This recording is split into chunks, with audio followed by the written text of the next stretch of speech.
আমার নাম শিলামাজ নাজমা। আমি চুলাই মদ বিক্রি করি প্রতিদিন 2 থেকে 3 হাজার টাকা। আর আমার বাড়ি থেকে নিতে আসে খাবার, এই মদ আমি বাড়ি থেকে গিলাস হিসাবে বিক্রি করি।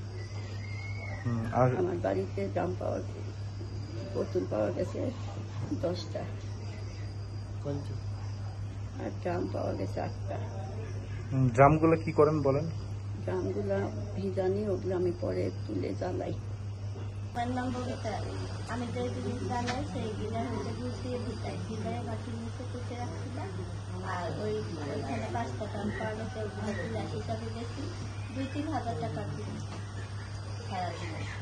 আর ওই ড্রামের মধ্যে পানি যেগুলো ছিল গুড়ের ভিজানি, সেগুলো হচ্ছে 20-30 টাকা। আপনার বাড়িতে এসে নিয়ে যায় মানুষ? বাড়িতে এসে নিয়ে যায়। আপনার বাড়িতে এসে নিয়ে যায়? আইসে বাড়িতে নিয়ে যায়। কি হিসাবে বিক্রি করেন? গ্লাস হিসাবে? গিলাস হিসাবে, বড় যে গিলাস। পার গ্লাস কত টাকা? ওই 20 টাকা 10 টাকা। নাম মাসুম। আমি চুলাই মদের ব্যবসায়িক। এই 4 বোতল মদ ছিল, অভিযানে পাওয়া গেছে। আমি 100 টাকা গ্লাস মদ বিক্রি করি।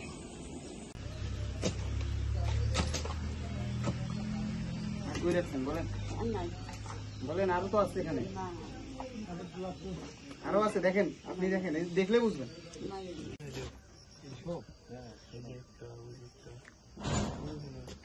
ভিতরে প্রত্যেকটা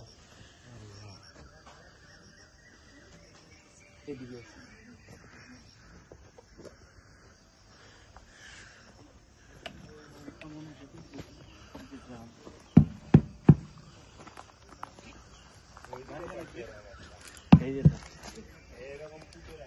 যে